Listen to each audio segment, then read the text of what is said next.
পুজোর দিনই হোক বা কোনো উইকেন্ডের দিন হোক বা কোনো অনুষ্ঠানের দিন হোক, এরকম ঝরঝরে চিংড়ির পোলাও বানালে কিন্তু বাড়িতে সবাই খুশি হয়ে যাবে। চলো আজ খুবই সহজে ঝরঝরে চিংড়ি মাছের পোলাও বানাই। এখানে আমি 400 গ্রাম চিংড়ি মাছ ভালো করে ধুয়ে কিন্তু পরিষ্কার করে নিয়েছি। কিছু চিংড়ি মাছের আমি মাথা রেখেছি, কিছু চিংড়ি মাছের আমি মাথা রাখিনি, সেটা তোমাদের পছন্দের ব্যাপার। আর মাঝখানের কিন্তু কালো যে সিটটি থাকে সেটাও কিন্তু পরিষ্কার করে নেবে ভালো করে। এবার মাছগুলো ভালো করে ম্যারিনেট করে নিচ্ছি। স্বাদ অনুযায়ী লবণ আর সামান্য হলুদ দিয়ে কিন্তু ভালো করে মাছগুলো প্রথমে মেখে নিচ্ছে। এই চিংড়ি মাছের পোলাও বানানো যতটাই সহজ ততটাই কিন্তু টেস্টি হয় খেতে, দারুণ ডেলিশিয়াস এই চিংড়ি মাছের পোলাও। মাছ ভালোভাবে মাখা হয়ে গেছে। আর এখানে 250 গ্রাম বাসমতি রাইস আমি ভালো করে ধুয়ে কিন্তু জল ঝরিয়ে নিয়েছি। তোমরা চাইলে অন্য রাইসও কিন্তু ব্যবহার করতে পারো। জলে কিন্তু ভিজিয়ে রাখবার একদম দরকার নেই, এরকম জল ঝরিয়ে রেখে দিয়ে ঝরঝরে হয়ে যাবে। এবার একটি প্যানে 1.5 টেবিল চামচ তেল প্রথমে ভালো করে গরম করে নিচ্ছি। প্রথমে চিংড়ি মাছগুলোকে ভেজে নেব, তার জন্য কিন্তু খেয়াল রাখতে হবে তেল যেন ভালোভাবে গরম হয়। তেল ভালোভাবে গরম হয়ে এলে হলুদ আর লবণ দিয়ে মেখে রাখা চিংড়ি মাছগুলো কিন্তু এপিট ওপিট দুপিটি কিন্তু মিডিয়াম আঁচে ভালো করে ভেজে নেব। চিংড়ি মাছ ভাজতে কিন্তু খুব একটা সময় লাগে না, খুবই তাড়াতাড়ি কিন্তু ভাজা হয়ে যায়। এপিট ওপিট দুপিট ভালোভাবে ভাজা হয়ে গেলে এবার ভেজে রাখা চিংড়ি মাছগুলো একটু প্লেটে আমি তুলে রাখছি। একইভাবে বাকি চিংড়ি মাছগুলো কিন্তু এই তেলেই ভেজে নিচ্ছি। এবার সবগুলো চিংড়ি মাছ ভাজা হয়ে গেলে একই তেলে দিয়ে দিচ্ছি 1 টেবিল চামচ ঘি। ঘি ভালোভাবে মেল্ট হয়ে এলে দিয়ে দিচ্ছি একটি তেজপাতা, আর দিচ্ছি গোটা গরম মশলা, দিচ্ছি লবঙ্গ, দারচিনি আর এলাচ, ছোটো এলাচ, দিচ্ছি 1 চা চামচ গোটা জিরে। এবার 2টি বড় সাইজের কিন্তু পেঁয়াজ পাতলা পাতলা করে স্লাইস করে কেটে রেখেছিলাম, সেটা দিয়ে দিচ্ছি। এবার 3 থেকে 4 মিনিট মিডিয়াম হিটে কিন্তু ভালো করে পেঁয়াজটা একটু ভেজে নেব। পেঁয়াজ একটু ভাজা ভাজা হয়ে গেলে দিয়ে দিচ্ছি এতে 1.5 টেবিল চামচ রসুন আর আদা বাটা। রসুন আর আদার কোয়ান্টিটি কিন্তু সমান পরিমাণে আমি এখানে নিয়েছি। গ্যাসের আঁচ কম রেখে কিন্তু আরও একটু সময় ভেজে নেব, 3 থেকে 4 মিনিট পর্যন্ত।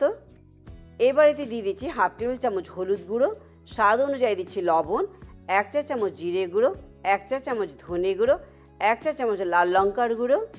একটি মিডিয়াম সাইজের টমেটো কুচিয়ে রেখেছিলাম, সেটাও এবার দিয়ে দিচ্ছি।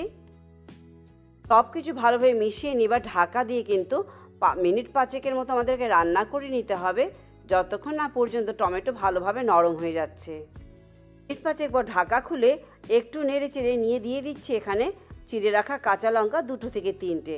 তবে ঝাল কিন্তু যে যার পছন্দ মতোই দেবে। অলরেডি কিন্তু আমি লাল লঙ্কার গুঁড়ো কিন্তু অ্যাড করেছিলাম। এই চিংড়ি মাছের পোলাও কিন্তু একটু ঝাল ঝাল খেতেই ভালো লাগে, তাই আমি এখানে কিন্তু কাঁচা লঙ্কাও, চিড়ে রাখা কাঁচা লঙ্কাও অ্যাড করেছি। এবার দিয়ে দিচ্ছি জল ঝরিয়ে রাখা চাল। চাল দিয়েও কিন্তু মিডিয়াম হিটে 5 থেকে 6 মিনিট ভালোভাবে চাল ভেজে নেব। চাল যত ভালোভাবে ভাজা হবে আমাদের পোলাও কিন্তু ততটাই কিন্তু ঝরঝরে হবে। এই ঝরঝরে পোলাও খেতে হলে একটু ধৈর্য নিয়ে সময় নিয়ে চালটাকে কিন্তু ভালো করে ভেজে নিও। দিচ্ছি 8 থেকে 10টা কাজু বাদাম, আর দিচ্ছি 1 টেবিল চামচ কিশমিশ। 2 থেকে 3 মিনিট মিডিয়াম টু লো হিটে আবারও একটু ভেজে নিচ্ছি এখানে। এবার দিয়ে দিব জল, গরম জল কিন্তু একটু করে রেখে দিও। দিচ্ছি 1.5 কাপ গরম জল, আর 1.5 কাপ দিচ্ছি কিন্তু নারকেলের দুধ। দিচ্ছি 1 টেবিল চামচ চিনি। সব কিছু দিয়ে কিন্তু ভালো করে আমাদেরকে এবার মিশিয়ে নিতে হবে।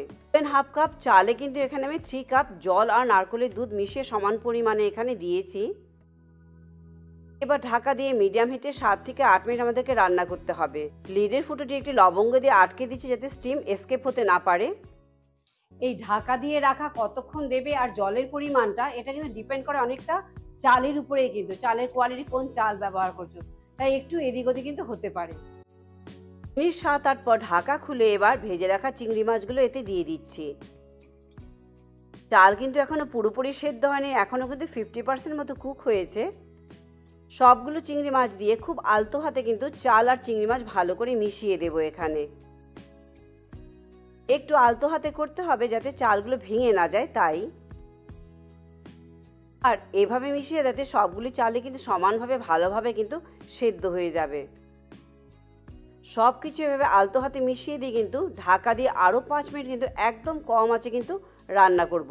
তা তোমরা এই চিংড়ি পোলাও কী দিয়ে খেতে ভালোবাসবে সেটা আমাকে জানিও কিন্তু। 5 মিনিট পর ঢাকা খুলে নিচ্ছি। আমি কিন্তু গ্যাস বন্ধ করে দিয়েছি।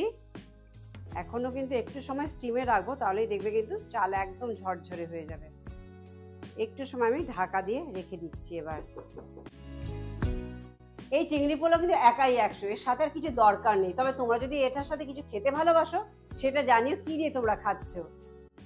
মিনিট 8 পর ঢাকা খুলে দেখিয়ে দিচ্ছি তোমাদেরকে। এই চিংড়ি পোলাও দেখো কতটা ঝরঝরে হয়েছে কিন্তু। এবার পরিবেশন করবার পালা।